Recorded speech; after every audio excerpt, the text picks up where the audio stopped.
الحمدللہ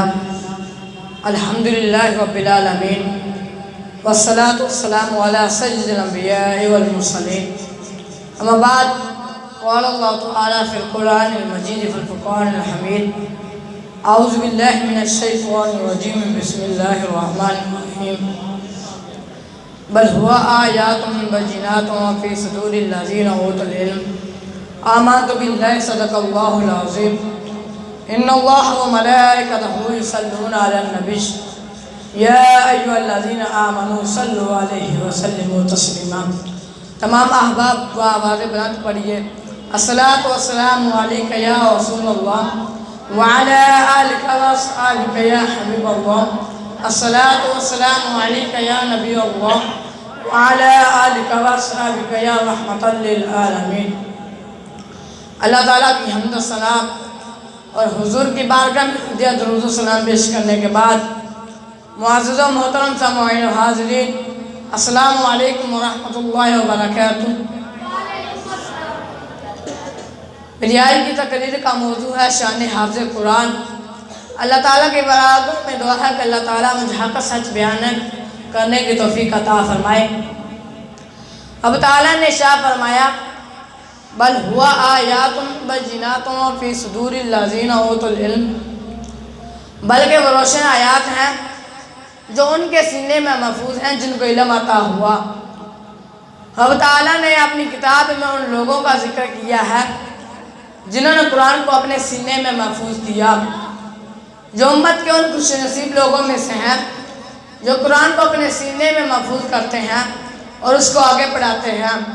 ہم سب نسبت والے لوگ ہیں، اگر کسی بڑے کی چھوٹے کے ساتھ نسبت ہو جائے تو بگڑی بن جاتی ہے۔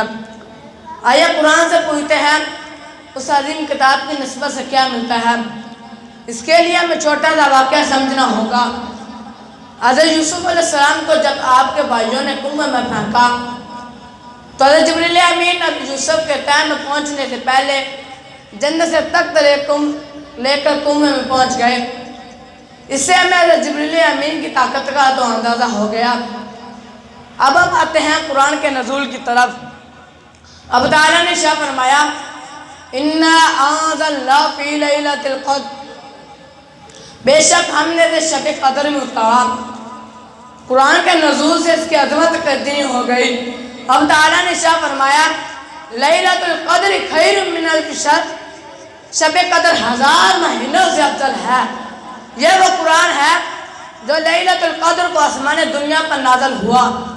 حضرت جبریل امین لے کر آئے، ان کو کچھ سال یا مہینے تو نہیں لگے ہوں گے بلکہ چند گھڑیاں ہی لگی ہوں گی۔ جس رات کی چند گھڑیوں میں قرآن نازل ہوا اس کی اتنی فضیلت ہے۔ جس حافظ قرآن نے اس قرآن کو اپنے سینے میں 40-50 سال محفوظ رکھا، اس کی فضیلت کا عالم کیا ہوگا۔ اس قدر عظمت ہے قرآن کے ساتھ نسبت رکھنے والے کی۔ حضور نبی کریم صلی اللہ علیہ وسلم نے ارشاد فرمایا بروز قیامت 3 شخص ایسے ہوں گے جنہیں قیامت میں ہونا کیا بھی پریشان نہیں کریں گی، نہ ان سے حساب لیا جائے گا۔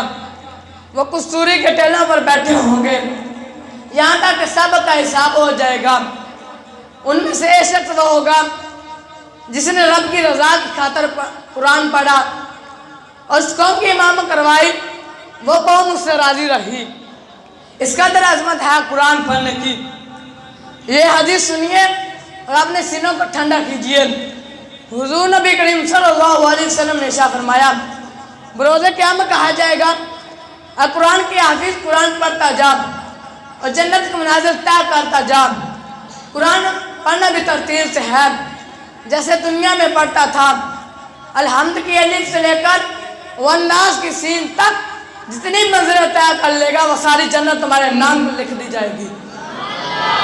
وہ جنت جس کو پانے کے لیے ہر دل میں خواہش ہوتی ہے وہ حافظ قرآن کو بھی ملے گی۔ یہ عزت ملتی ہے حافظ قرآن کو۔ اور میں آپ کو بتاتا چلوں حافظ کا لقب ملتا کہاں سے ہے۔ کوئی بندہ اپنے رب کا مقدس نام اپنے نام کے ساتھ ملانا چاہے تو وہ بغیر عبد کے نہیں ملا سکتا۔ کہ رب کا نام غفور ہے تو عبد الغفور رکھے گا، رب کا نام رحمان ہے تو عبد الرحمان رکھے گا، تو قربان جاؤ حافظ تیری عظمت پر، جس رب تعالیٰ نے اپنا نام حافظ رکھ کے عطا کیا. یہ کسی عام کا لقب نہیں بلکہ رب کا مقدس نام ہے. آج ہمارے لیے لہمہ شکریہ ہے کہ جب کوئی بچہ مدرسے میں داخل ہو تو برادری والے تانا دیتے ہیں اب یہ صدقے کی روٹیاں کھائے گا، اب یہ چندے مانگے گا وغیرہ وغیرہ. میں نوفاذ کے والدین کو یہی پیغام دینا چاہتا ہوں کہ وہ ڈنکے کی چوٹ پر کہے قرآن پڑھنے سے آتا ہے عقل و شعور، قرآن پڑھنے سے آتا ہے عقل و شعور، اس کو دیکھنے سے آتا ہے آنکھوں کا نور. فلسفہ ہر ترقی کا اس میں چھپا ہے، فلسفہ ہر ترقی کا اس میں چھپا ہے، مر گیا زندہ ہی جو باقا اس سے دور. اور حافظ کے ماں باپ پر ہوگا سونے کا تاج، حافظ کے ماں باپ پر ہوگا سونے کا تاج. جیسے چاند سورج بھی جس کو خراج، ختم تیرا ہوا جنت میں قرآن جہاں، ختم تیرا ہوا جنت میں قرآن جہاں، حکم ہوگا وہی تیری جنت ہے آج. کون نہیں چاہتا کہ اس کے بچے کو عقل و شعور آئے؟ کون نہیں چاہتا اس کے بچوں کو آنکھوں کا نور آئے؟ کون نہیں چاہتا اس کے سر پر سونے کا تاج سجے؟ کون نہیں چاہتا اس کی بخشش ہو؟ تو ان سب نعمتوں کو پانے کے لیے ہمیں اپنے بچوں کو حافظ قرآن بنانا ہوگا. وما توفیق الا باللہ.